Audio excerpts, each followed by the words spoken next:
वक्त में जैसे ओ शाही टुकड़ा चांद से मुखड़ा, उसके जैसी न कोई ना आफरीन। शाही जोड़ा पहन में जैसे ओ शाही टुकड़ा, वही तो उसके जैसी न कोई ना शर्माई शाही जोड़ा पे जो बैठी आई जो बन के, वही तो मेरी स्वीट हार्ट है।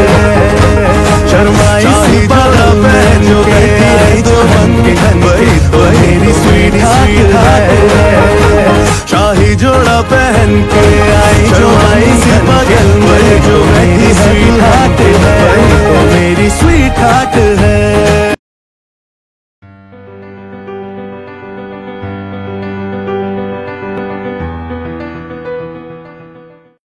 Hai guys, pada kesempatan film akan menceritakan alur cerita film India yang berjudul Kedarnath 2018.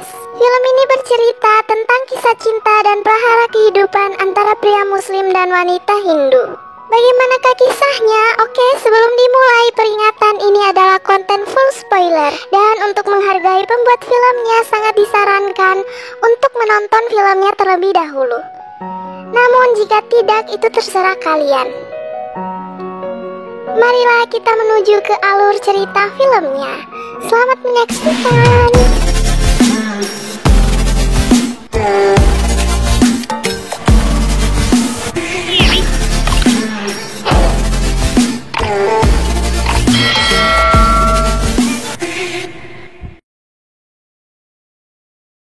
Kedarnath hidup mensyurkan. Dia adalah portir muslim setempat Mandakini. Kemudian dia akan mengantar seorang peziarah, namun peziarah itu mengeluh kenapa harus seorang muslim yang mengantarnya. Tetapi pada akhirnya peziarah itu akhirnya mau diantar, dan mereka pun mengambil foto bersama. Setelah mengantar peziarah, Mansur melihat seorang wanita yang sedang memarahi seseorang, dan dia bernama Muku. Muku Misra adalah putri pendeta Hindu yang mengelola asrama untuk para peziarah. Di pagi harinya, Muku membawakan berkas ke seorang pria yang bernama Kulu. Kulu ini adalah tunangan Muku dan sekaligus mantan tunangan saudara perempuan Muku. Dia meninggalkan saudara Muku karena dia merasa Muku lebih cantik dari saudaranya. Setelah itu, Muku menghampiri Mansur untuk mengantarnya ke Rambara. Sesampainya dari Rambara, ada seorang pria yang mendatangi rumah Muku. Melihat pria itu, Muku berlari bersembunyi. Lalu pria itu memperkenalkan namanya ke ayah Muku, dan dia mengatakan kalau dia datang ke situ untuk melamar Muku. Kulu berada di situ, dia menghampiri pria itu dan mengatakan kalau dia adalah tunangan Muku. Lalu Kulu mengusir pria itu dan pergi dengan kemarahan. Selesai mengantar Muku, Mansur pulang ke rumahnya. Kemudian ibunya bertanya, kenapa ia tidak mengambil ongkos penuh ke peziarah. Setelah itu ibunya berkata tentang ayah Mansur yang telah tiada. Ayah Mansur tiada karena menolong seseorang. Ibu Mansur mengatakan ke Mansur jangan seperti ayahnya yang terlalu baik hingga melupakan keselamatan dirinya sendiri.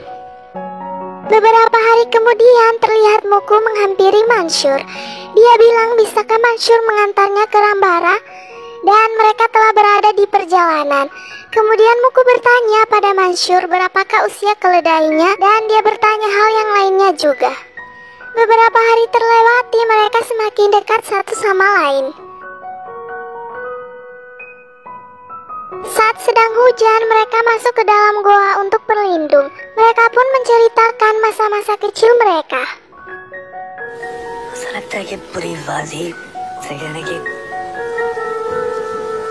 Mansur mengundang Muku untuk pergi ke pernikahan teman dekatnya. Dengan senang hati Muku terima undangan itu.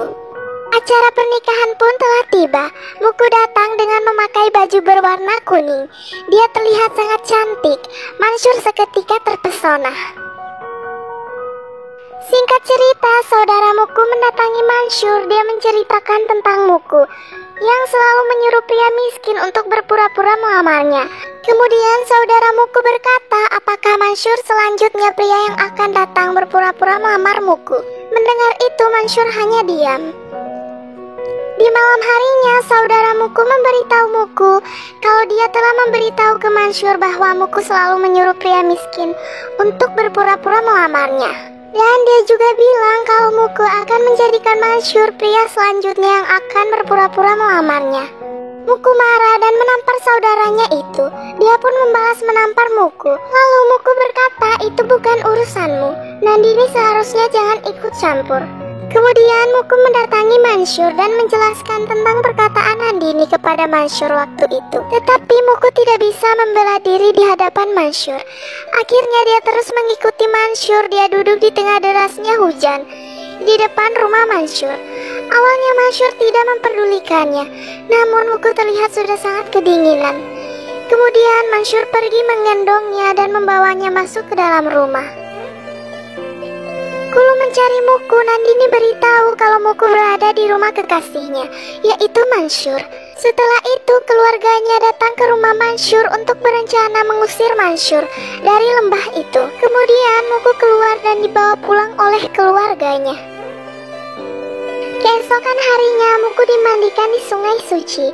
Kemudian ibunya berkata kepada Muku, hentikan kegilaan ini, jangan menjadikannya tontonan. Muku membalas dengan berkata, ini baru saja dimulai ibu. Mereka merencanakan akan segera menikahkan Muku dengan Kulu. Namun demikian Muku tetap bersikeras bahwa Mansyur akan mendatanginya. Mansyur memang datang, tetapi dia dipukuli secara brutal oleh para warga yang mendukung Kulu. Namun teman Mansyur memohon untuk berhenti memukuli Mansyur dan memaafkan Mansyur. Teman Mansyur mengangkat Mansyur dan membawanya pulang ke rumah dengan keadaan tidak sadarkan diri. Saat Mansyur telah sadarkan diri, komunitas porter menyuruh ibu Mansyur untuk segera meninggalkan lembah. Komunitas porter bersiap untuk meninggalkan lembah. Mansyur memutuskan untuk tidak pergi tanpa Muku. Singkat cerita, di saat Muku akan menikah, Mansyur pergi untuk menggagalkannya. Namun ibunya mengancam akan mengakhiri hidupnya. Dan akhirnya Mansyur tidak jadi pergi. Pada akhirnya Muku jadi menikah dengan Kulu.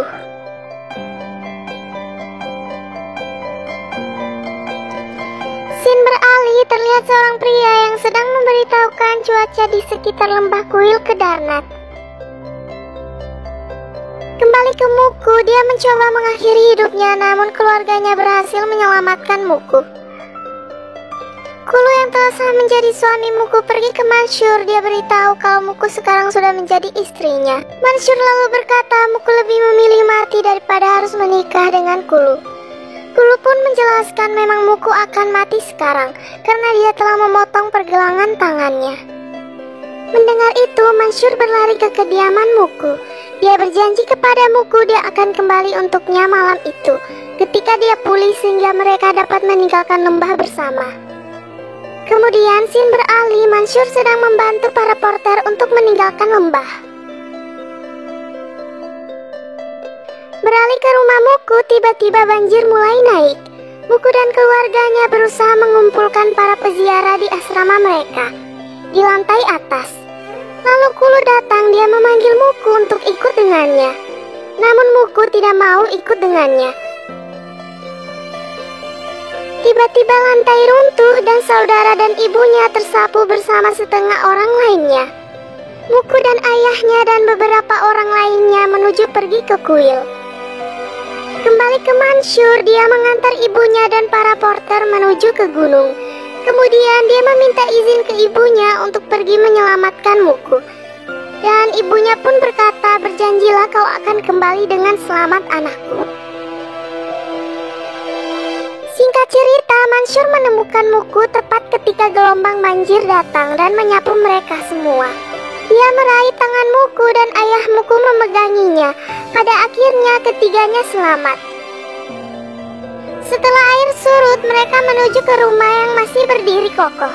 Dan mereka melambaikan tangannya ke salah satu helikopter tentara India yang datang untuk menyelamatkan para korban dari bencana alam tersebut. Mansyur menyuruh untuk ibu dan anak yang bersama mereka terlebih dahulu yang naik ke helikopter. Kemudian ayah Muku terlihat merasa bersalah kepada Mansyur. Lalu giliran Muku yang akan dinaikkan ke helikopter.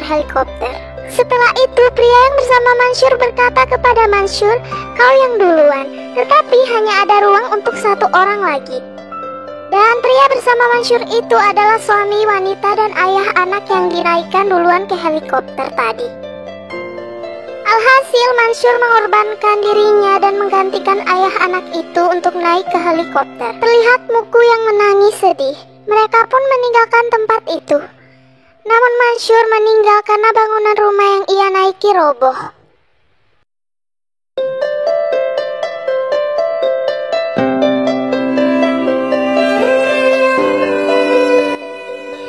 Tahun kemudian, Muku masih terlihat tinggal bersama ayahnya dan menjalankan pondok mereka. Kemudian dia mendengarkan lagu favorit Mansur di radio yang dia dedikasikan kepadanya. Setelah itu, film pun tamat. Oke, terima kasih yang sudah menonton.